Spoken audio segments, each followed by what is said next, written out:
The recent brutal crackdown on undocumented immigrants across the country has shown us a bit of an irony. Turns out that Native Americans and U.S. citizens from places like Puerto Rico have been caught up in these arrests from these numerous ICE raids across the country that have been happening since Trump took office. In fact, according to witnesses, those who are getting caught in these immigration raids are being targeted due to their race or skin color, which, of course, is not a surprise, right? This is all based on racial profiling.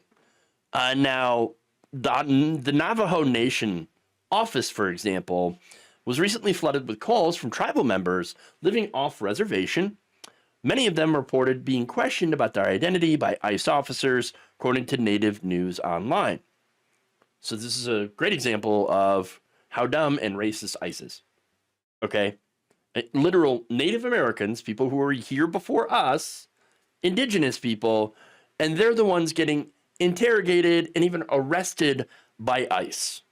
I wish I was kidding about it, but no. There are already so many instances of Native people being harassed that the Navajo Nation president actually had to address it on tribal radio station KTNN. In that address, he detailed many accounts of negative and sometimes traumatizing encounters between ICE and Navajo Nation citizens. He advised the residents, as a result, to carry their ID, driver's license, and their certificate of Indian blood, which I think no one should have to do, especially people who are indigenous to this country. They were the first Americans. They are United States citizens, and yet they are getting profiled. Now, NBC News, of course, reached out to ICE regarding the detaining and questioning of Navajo Nation citizens and complaints about being racially profiled, and yet they have not received any response, and I doubt they will. Okay? I believe that they will be ignored because, let's be honest, ICE is a rogue agency under a president who is attempting to become a dictator. Okay? Trump's talked about deporting American criminals to other countries. Okay? I mean, he could start with himself. That would be great, because he himself is a criminal, but I doubt it would happen.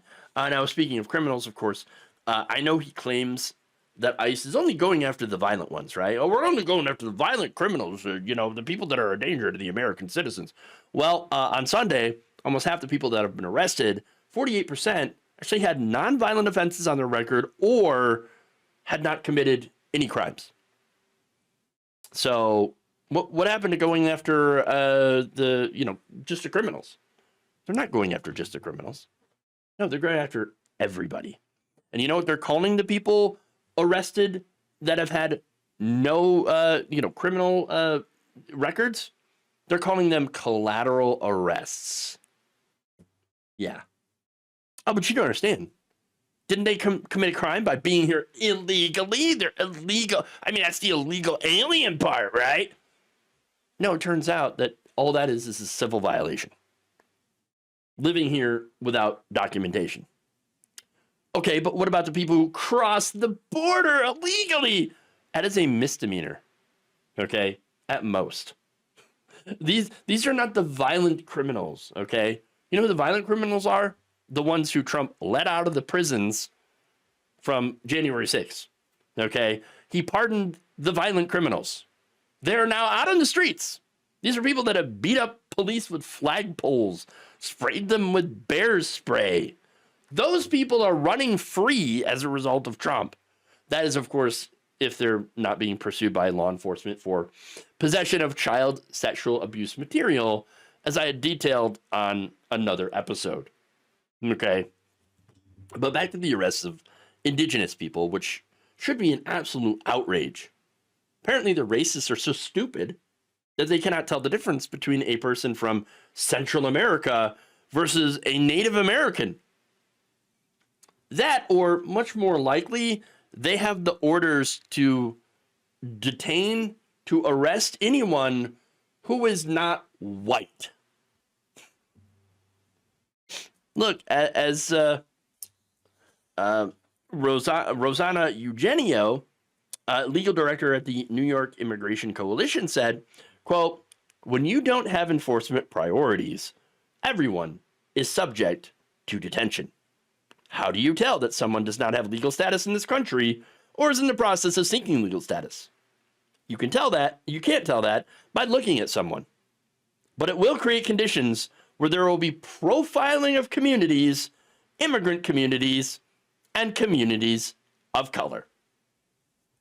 And there you go. The widespread racial profiling of Americans. That's what you're having right now. But, to try to find these so-called bad ones, right? At one point in my life, I thought that maybe we had learned our lesson from, the past. For example, the World War II, right? Where people of Asian ancestry were rounded up and put into camps. That is a great stain on our history. Or how about, speaking of stains on our history, Eisenhower's extremely racist Operation Wetback, okay, where they deported tons of Mexicans, okay? That was in the 1950s. But the United States had a history of doing racist deportations and racist policy. Like, for example, what we did to the Chinese back in the 1800s that built our railroads, okay? We railroaded them, that's for sure. So, no, we obviously did not learn our lesson from any of those racist things. In fact, what we're doing now is repeating history. Maybe it's because not enough people learned it, or maybe the people who did took the wrong lesson from it. Which I guess it would explain partly of why we went from fighting Nazis to electing them. Thank you for watching. If you enjoyed this video, please like, share, subscribe, hit the bell icon in order to get notified whenever a new video is released. And if you want to support independent, progressive media through this difficult time where it seems like everybody is shutting down, you can become a member on our YouTube page, you can become a subscriber on Facebook, or you can go to my Patreon. It's patreon.com/Jeff Waldorf.